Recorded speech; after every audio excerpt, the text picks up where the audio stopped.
li ko waral aussi xam ngeen ko ni ma bëggee di leen déglu noonu ngeen bëggee yéen itam jombul di leen déglu loolu moo sabab tout le temps ñuy am yéene di leen recevoir di waxtaan ak ñoom ci tolluwaay réew mi. kenn ki Khadim Bamba Diagne la docteur Khadim Bamba Diagne moom xam-xamam màcc na ci wàllu koom ñu am mbégte di ko dellu recevoir ci Faram Facce ñu ngi lay nuyu docteur. maa ngi lay nuyu Pape Ngagne di kontaan ci ñëw ci émission bi tamit di nuyu sama collègue ak sama xarit Ngouda. ma am mbégte itam di ci dalal professeur Ngouda Mboup moom itam wax dëgg yàlla fierté lay doon ci di ànd ak moom ci émission xam naa ni raison yi bari na waaye bi ci ëpp solo rek mooy xam-xamam macha allah nga xam ni askan wi ñu ci bari rafetlu nañu ko ñu am mbégte moom itam dellu di ko recevoir maa ngi lay nuyu professeur Ngouda. maa ngi lay nuyu Pape Ngagne di am mbégte di kontaan di dellu si saa su ne ci kër gi di am aussi un grand plaisir di toog ak sama collègue sama xarit Khadim di naw xam-xamam lool di la gërëm aussi di la sant. jërëjëf am na ponk yu bëri nag yu ñu war a waxtaanee ndax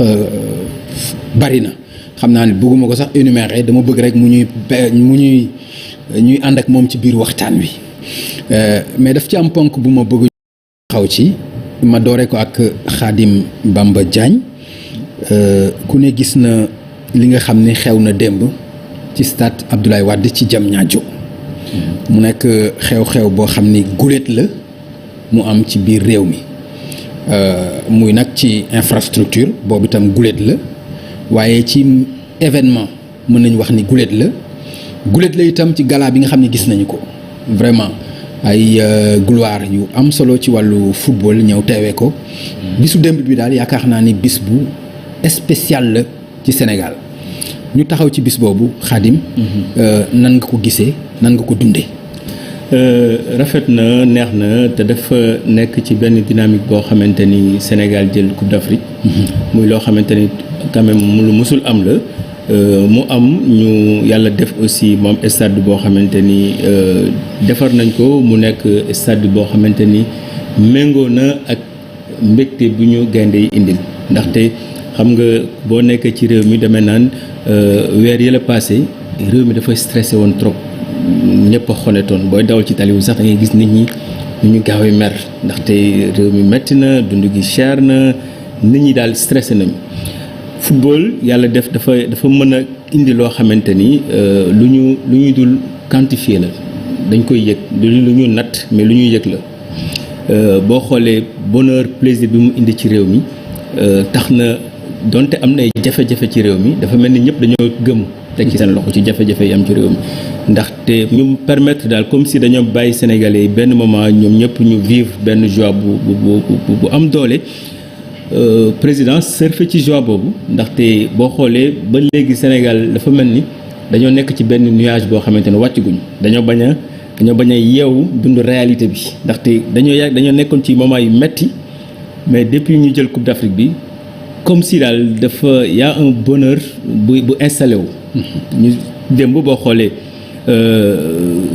ouverture stade bi da ngay sentir plaisir bi amoon ci état bi ko organisé woon. sentir nit ñi aussi plaisir bi ñu ci am. jàpp naa ni football bi def nañu lu rëy mérito nañu am lu rëy. et puis ñu tuddee ko aussi nit ku màgg. xam naa dinañ ñëw ci loolu. nit ku màgg. ok dinañ ci ñëw dama bëggoon rek am vraiment sa jàngat. ci bisu démb bi naka nga ko dundee. parce que mën nañu wax ni bis bu exceptionnel la. tout à fait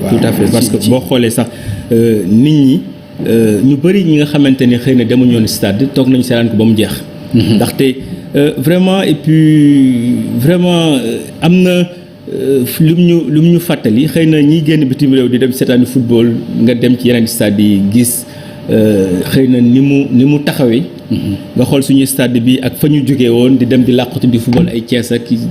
fu ne ñu fay football tey ñoom stade boo xamante ni méngoo na ak qualité joueurs yi ñu am. ndaxte jàpp naa ni on a presque les meilleurs joueurs du continent si on a un stade boo xamante ni dina leen permettre ñu gën a mën a wane seen talent. voilà on ne peut que saluer cela. merci beaucoup jërëjëf Khadim Bamba Diagne professeur Ngouda bisu démb bi gis nañu ne bis bu exceptionnel la. ci taar vraiment ci ni ñu ko gisee ci wàllu tàggat yaram ci ñi nga xam ne gis nañu leen ñu nekk ay anciens footballeurs yoo xam ni yaakaar ñu bëri fàtte woon nañ leen ñu nekk ay icônes ci wàllu football ñu gis leen ci terrain bi ak stade bi ban yëg-yëg nga ci am. jërëjëf Pape may kontaan ci waxtaan wi début bi di kontaan ci Khadim wax alors Khadim dafa am baat bu mu bàyyi. muy bonheur. mbégte. dafa am ñetti bonheur. yu am bii ñëw dolli ci muy ñeent ñeenteel bi sax ci ñetteel bi la bokk. bi njëkk yan bonheur waaye. bi njëkk moo doon le bonheur de l'opposition. jàngalekat yi en droit public ñu ci waaye dañuy wax le bonheur de l'opposition moo tax mooy l'opposition mën naa bañ a gàddu lu bëri. mën nañ ko bañ a critiquer lu bëri parce que taxul caq. mais mën na am ay victoire yoo xamante ne da koy mettre au devant de la scène mu dem même ba def sax surenchère peut-être. nga gis ni donc am na élection yi fi jaar presque tey jour pour jour la woon. nga xam ni donc nguur gi amoon na benn jafe-jafe par rapport ak résultats yi nan lañ koy commenter. yow sax sa plateau yi peut-être que nga amoon ay nit problème la woon. tout à fait alors que am na ñu doon exulter de joie fële à côté am ñoo xamante ni ils étaient crispés. boobu mooy premier bonheur. ñu jógee foofu mu am le bonheur national. mooy lan Sénégal jël Coupe d'Afrique. lu ñu doon xaar ñëpp ànd tout le monde opposition ak nguur gi booloo dajaloo ñëpp rafetlu ko xeli fees tooy ñiy jooy et cetera am na sax ñu ñàkk seen bakkan. nga xam ni loolu dafa fort bu boobaa nag day wane suñu taarix mooy l'idée de nation moom lay wax ni une agrégation d'hommes chaude de cœur et saine d'esprit. loolu lañ fa wane amul xarabante amul xiiro amul ŋaayo. beneen bi ci topp nag mooy le bonheur de la majorité. le bonheur de la majorité mooy une réalisation présidentielle. et foofu da ngay gis ni majorité bi. dañoo bëggoon jël seen revanche par rapport ak li xew. wane ni président de la République à travers le sport il peut se refaire une nouvelle légitimité. mais loolu rek doyul parce que. mais loolu réussir nañ ko ñoom. waaw gëm naa ni c'est un coup politique aussi parce que aussi politique noonu la c'est-à-dire récupération ça veut dire que peut-être que président de la République moom la yàlla may mu tombe ci. n'est-ce pas. Coupe d'Afrique jël ko mais bu ñuy wax ku jël Coupe d'Afrique dañu naan Sénégal la ko jël donc Sénégal moo am solo l'essentiel c'est le Sénégal. mais bu fekkee ni c'est une réalisation boo xamante ni Sénégal yëpp ci bëgg kontaan ci parce que quand même man dama jàpp ni la démocratie. Khadim xam na ko le développement n'a pas de prix ça a un coût et coût bi koy supporter lu mu jaar war nañ ko def donc loolu maintenant bonheur de la majorité boobu dafa ñëw maintenant ànd ak beneen bonheur national mooy Sénégal toujours ñi ngi ci festivité maanaam victoire bi ba tey dafa bees. boo xoolee démb ferveur bi et cetera am na sax ñu meroon ñoo xam ne dañoo bëggoon a dugg. li ko ne mooy am na ñu ko jàngat ñeneen ñoo xam ne peut-être ay psychologue lañ et cetera. donc boo xoolee cette fièvre là nga xamante ni ñëpp dañ koy yëg am na lu muy indi li muy indi mooy am na un sentiment national boo xamante ni une fierté loolu nag dañ ci war a jàngat lan la est-ce que dinañ ci profiter pour woote au civisme le rappel n'est-ce pas à l'amour du pays à l'amour du drapeau et maintenant woote waat aussi par rapport ak ñi ngànk nguur gi parce que am na solo président de la République donte def na réalisation mais est-ce que réalisation yii yu mel nii war na rek di ko def ci sport wala dara damay fàttali tout le temps ni Diamniadio c'est symbolique. C'est symbolique pourquoi parce que le plus beau stade d'Afrique la ñuy wax parfois même am na ñuy wax parmi les plus beaux stades au monde yi gën a rafet ci àdduna mais war nañu mën a am université bi gën a rafet ci àdduna. université Diamniadio depuis 2012 fonctionné wul. et donc loolu peut-être que li ñuul ci soow mi la am na leneen aussi loo xam war nañ ko wax mooy maanaam tey Sénégal déséquilibre bi bëri na ba nga xamante ni tey. Diamniadio ñu ngi koy construire mais à côté di nga gis ñoo xamante ne ndóol dal na leen beneen bi ñu topp mooy est-ce que lii état de grâce la pour présidentiel est-ce que dina wéy Coupe d'Afrique mi ngi suñu ginnaaw inauguration stade mi ngi suñu ginnaaw dañu am yeneen échéance yu ñëw. la demande sociale est très forte. c'est-à-dire li ma doon bañal Khadim Bamba moom laa la nangul mooy par exemple nga jàngat ko en profondeur. maanaam xóotal ko sax xóotalaguma ko. waaw parce que dama jukki rek. waaw. d'accord léegi xam naa dinañ ci dellu si waat. waaw Khadim am na foo ci tolloon. mais man bala ma koy aborder ci angle bi ma ko bëgg a solliciter ci côté politique. dama bëgg ñu ñëw ci ni nga xam ne noonu la ci professeur Ngouda ñëwee parce que moom abordé na ko sociologiquement bu ma ko déggee junj na sax ñi nga xam ni dañu meroon bëgg a dugg ci biir wax na itam lu jëm ci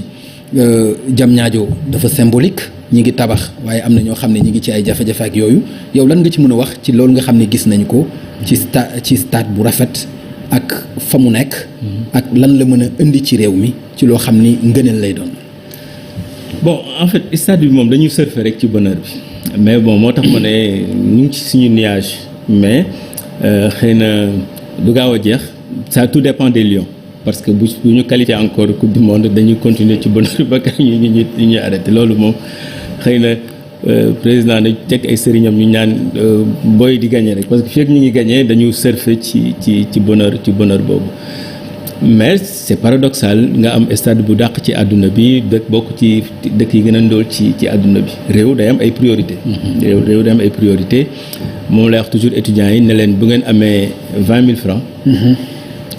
bu leen dem restaurant bu cher jënd ci añ ci mu jeex jënd 10 000 francs yi mën ngeen cee jënd ticket mois da ngeen di gérer li nga xamante ni moom mooy lu urgent mooy lekk naan añi reer ndékki Sénégal añ reer ndékki problème la fi ndaxte ñi nga xamante ni seen loxo jotul seen ginnaaw dañoo bari loolu moo tax lépp loo teg rek dafa am ñooy exclure boo tegee infrastructure bu mel noonu pour nga dugg foo war nga am 1000 francs au moins. am na 37% de la population yoo xam mënuñoo am 1000 francs par jour donc ñoom ñi fi dañ ko gis ci télé rek mais foofu la ñuy yem moo tax ñaar day am ci réew président mën na ne. damay xeex pour ndóol wàññeeku fi wala mu ne damay xeex pour wane ni ñun ñàkkuñu da ngay gis lu ñu woy ci wolof sagu amoo loo lekk waaye boo génnee yaa ngi defar ba jekk mais mooy loolu donc choix yooyu la mais choix bi président jël mooy mi ngi wut ay infrastructures yu cher a cher ci dëkk bu ndóol a ndóol donc am na yoo xamante ni xëy na jot na nag mu gersu ñu ndóol ñi parce que ñoom yow fi nga yóbbu ndóol gi yaakaar nga ne egg na fa. ci réew mi non egg na fa xam nga ñun réew mu ndóol lañ. waaw réew moo xamante ni bu ñu séddoo li fi nekk kenn ku ci nekk bu ñu séddoo li fi nekk kenn ku ci nekk doo ñibbi ak lu mat 1 million de francs CFA xaalis at mi yëpp bu ñu séddoo li fi nekk ça veut dire que kon réew mu ndóol lañ am na réew yoo xamante ni bu ñu ñibbi kenn ku nekk dinañ yóbbu 25 millions wala 30 millions yow mënoo yóbbu 1 million donc ça veut dire que réew mu ndóol lañ. réew mu ndóol nag dafa am ay priorité réew nag lépp sax priorité la njàng mi faju mi xëy bi sport bi lépp priorité la mais da ngay mettre de l'ordre dans tes priorités da ngay naan bii kat laay njëkk a def mais jàppaloo ni stade bi priorité la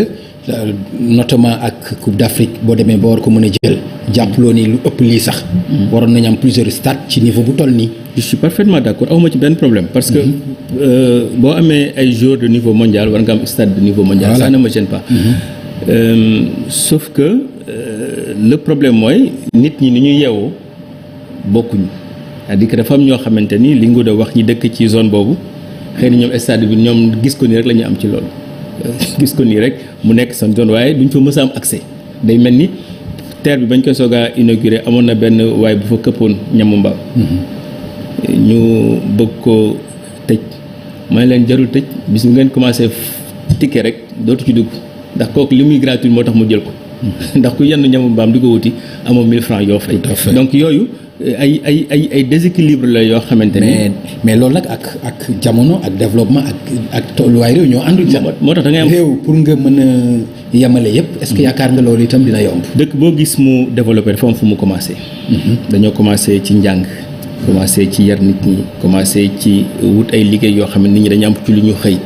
Sénégal xëy yi bariwul xam nga boo xoolee ba ñu jëlee coupe bi ñi teeru ndaw ñi topp leen di daw xam naa ne nguur a bokk ci yow bokk ci man bokk xool niñ toll man ba ma gisee nit ñi rafet na mais duma tiit dama ne ñii ñëpp ñu ngi yeewoo Sénégal kuy xëy jàpp naa ni doo yeew